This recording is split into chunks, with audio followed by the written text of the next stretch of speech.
Assalamualaikum warahmatullahi wabarakatuh. Saya Iksindriani. Di sini saya akan memaparkan materi mengenai pengertian hasil penelitian. Apa sih hasil penelitian itu? Ada yang tahu?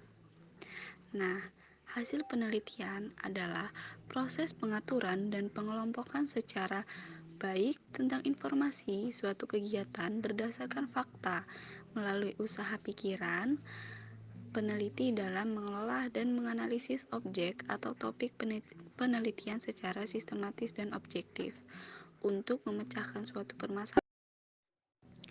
Kemudian selanjutnya ada temuan penelitian, yaitu meliputi data yang disajikan dalam tabel, grafik, dan gambar. Kemudian ada analisis kontekstual dari data yang dijelaskan dalam bentuk kalimat. Kemudian ada laporan pengumpulan data, rekrutmen, atau partisipan, dan data yang sesuai dengan pertanyaan penelitian utama.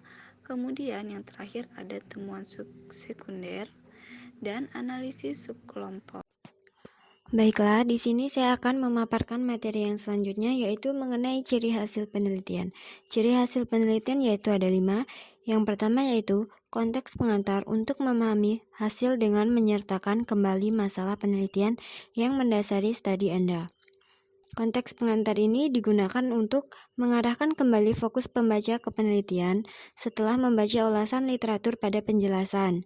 Yang selanjutnya yaitu dimasukkannya unsur-unsur non-tekstual seperti gambar, bagan, foto, peta, tabel, dan lainnya untuk mengilustrasikan temuan-temuan utama. Yang selanjutnya yaitu deskripsi sistematis hasil penelitian, yaitu menyoroti pengamatan pembaca yang paling relevan dengan topik yang sedang diselidiki. Yang selanjutnya, panjang halaman bagian hasil tergantung pada jumlah dan tipe data yang akan dilaporkan. Namun, faktor pada temuan yang penting dan yang berkaitan untuk mengatasi masalah penelitian. Dan yang terakhir yaitu paragraf pendek yang menyimpulkan bagian hasil dengan mensintesiskan temuan-temuan utama dari penelitian ini.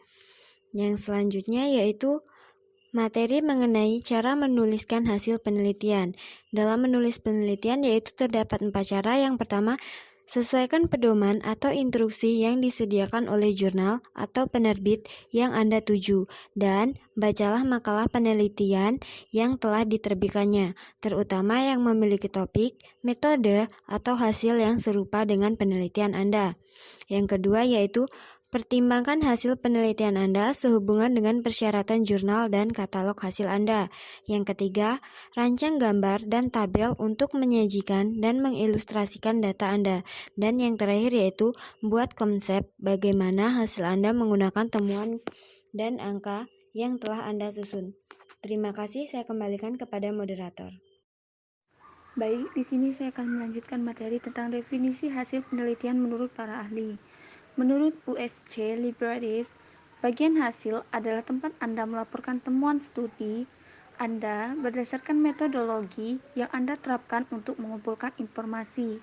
Bagian hasil harus menyatakan temuan penelitian yang disusun dalam urutan logis tanpa bias atau interpretasi.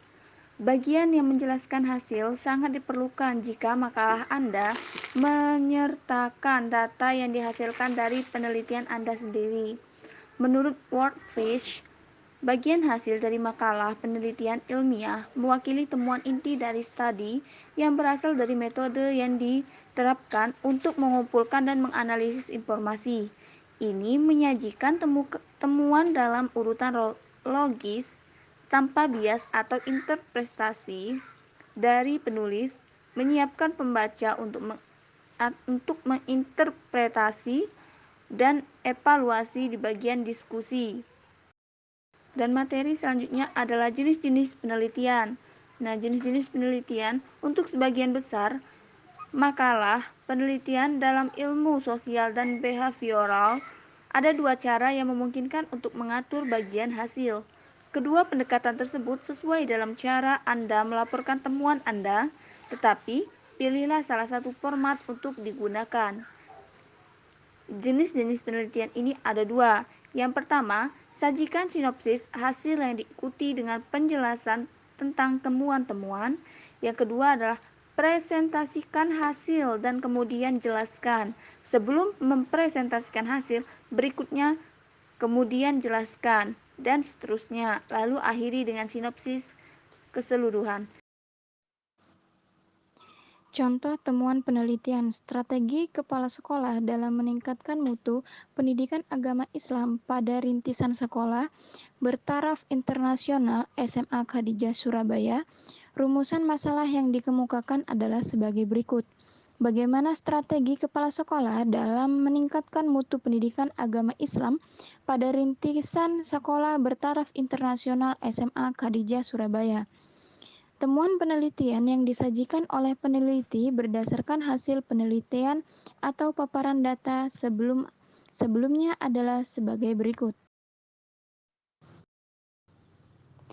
Peningkatan profesionalisme dan kesejahteraan guru dengan cara mengadakan pelatihan IT dan bahasa Inggris setiap bulannya, mengadakan sister school yang bekerja sama dengan ADNI International Islamic School Malaysia dengan pertukaran guru dan siswa yang bertujuan untuk mengembangkan wawasan keislaman, memberikan beasiswa bagi guru untuk melanjutkan kuliah S2, mengadakan kegiatan rutin berupaya revitalisasi agama yang berisi tentang kajian seputaran agama serta tentang aswaja atau alusunnah wal jamaah sebagai bagian dari tujuan yayasan yang berideologi al-husunah wal jamaah yang dihadiri oleh tokoh-tokoh agama serta program family gathering yang diikuti oleh semua guru dan keluarga.